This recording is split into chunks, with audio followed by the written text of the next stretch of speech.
1971 के भारत पाकिस्तान युद्ध के दौरान बसंतर की लड़ाई में वीर गति पाने वाले परमवीर चक्र से सम्मानित सेकेंड लेफ्टिनेंट अरुण खेत्रपाल की वीर गाथा पर बनी फिल्म जयपुर में प्रस्तुत की गई। उनके जीवन पर आधारित the young tank commander film के प्रीमियर में major general doctor GD Bakshi सहित कई पूर्व सैन्य अधिकारी और पूर्व जवान और उनके परिजन शामिल हुए। इस अवसर पर मेजर जनरल जीडी बख्शी से डीडी न्यूज ने की खास बातचीत।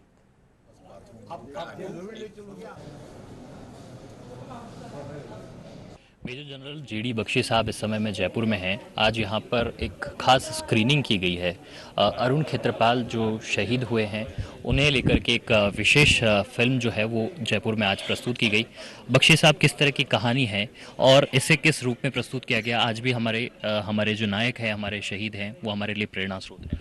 देखिए साहब, ऐसा है कि युद्ध के बादल एक बार फिर हमारे देश के ऊपर घिर आ रहे हैं। ठीक है साहब, हमने आज याद किया है मेरे 1971 के batchmate second lieutenant Arun Khetarpal Paramvir Chakra, जो कि यंगेस्ट परमवीर चक्र हैं भारत की फौज के। 1971 में उन्होंने बसंतर के युद्ध में दुश्मन के 5 टैंक ध्वस्त किए थे पैटर्न और शहीद हुए थे। ठीक है, आज वो जीवित होते तो मेरे जैसे 75 साल के होते। He will forever be 21, 6 foot 2 inch tall, handsomest boy of a course. ठीक है, ये मेरा व्यक्तिगत पर्सनल ट्रिब्यूट है। मैंने और मेरे बेटे ने मिलकर जो ये बनाया है। जम्मू कश्मीर रेजिमेंट में आप जुड़े रहे, करगिल की लड़ाई आपने उसमें भूमिका निभाई। किस तरह से अभी के जो मौजूदा हालात बने हैं पहलगाम की घटना के बाद में देश भर में रोष है, क्रोध है, प्रधानमंत्री ने भी कहा कि जवाब करारा दिया जाएगा। बिल्कुल दिया जाए। आपको प्रधानमंत्री की वक्तव्य पे 2 टूक संशय नहीं होना चाहिए। वो बड़े टफ प्राइम मिनिस्टर हैं।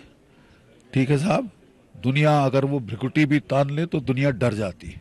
ठीक है, और पाकिस्तान में इस वक्त साहब पैनिक का माहौल है, पैनिक का माहौल है। ठीक है साहब, ये जो सारा तमाशा किया है ये हैं जनरल आसिम मुनीर, जो कि रिटायर होने वाले थे और वो कुर्सी नहीं छोड़ना चाहते, चिपक गए हैं कुर्सी से, और किस तरह एक्सटेंशन मिल जाए उन्होंने ये ड्रामा किया। एक्सटेंशन के लिए कितने लोग मरेंगे भगवान ही जानता। बात जो सही कही जा रही है कि सिंधु का जो जल है उसको हम अगर मोड़ देते हैं तो राजस्थान के लिए भी वो, क्योंकि राजस्थान में पानी की कमी रहती है, तो उस पर भी कामयाबी मिल सकती है। क्यों नहीं मिल सकती। एक बारी इंदिरा गांधी कैनाल की बात हो रही थी, हरा कर देंगे उसको, ये कर देंगे, तो बिल्कुल हमको जो है ये बहुत अच्छा कदम लिया है, whole of the government approach लिया है। एक इंडस वाटर ट्रीटी का जो एब्रोगेशन किया है, ठीक है, उस पर भी काम हो रहा है। और उसके अलावा हम लोग जो हैं अब whole of the government approach के चलते diplomatic pressure, economic warfare pressure और अब मिलिट्री काइनेटिक प्रेशर पाकिस्तान पे पड़ने वाला, बिजली कड़कने वाली। क्योंकि साहब हमारी विधवाएं अपने पतियों की लाश के ऊपर बिलखती रहे, रोती रहे, ये नहीं चलेगा। Damn you, this will not continue forever. ये आपको, you will have to get it back. ये प्रधानमंत्री जी ने नो लेस ये कह दिया है और हमें पूर्ण विश्वास है कि हम बिजली कड़कती पाकिस्तान के ऊपर देखेंगे। अगर पाकिस्तान के ये जो जिन्होंने इस तरह का हत्याकांड करवाया है, धर्म पूछ के हत्याकांड करवाया है, ठीक है साहब, पतलून उतरवा के हत्याकांड करा, अब आपकी पतलून उतरेगी। ठीक है साहब, अब आपकी पतलून उतरेगी।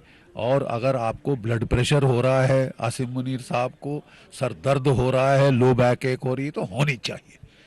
हमारे देश के दुश्मनों को दर्द तकलीफ होनी चाहिए, क्योंकि वो हमारे भारतीय नागरिकों का खून इतना सस्ता नहीं है। मेजर जनरल जीडी बख्शी से हम बात कर रहे थे, जिनका साफ तौर पर कहना है कि दुश्मन देश अगर जो भाषा समझता है उसको उसी भाषा में जवाब दिया जाएगा। प्रधानमंत्री नरेंद्र मोदी की बात भी उन्होंने दोहराई है। कैमरा पर्सन हनुमान प्रसाद के साथ महेश दाधिच, डीडी न्यूज, जयपुर।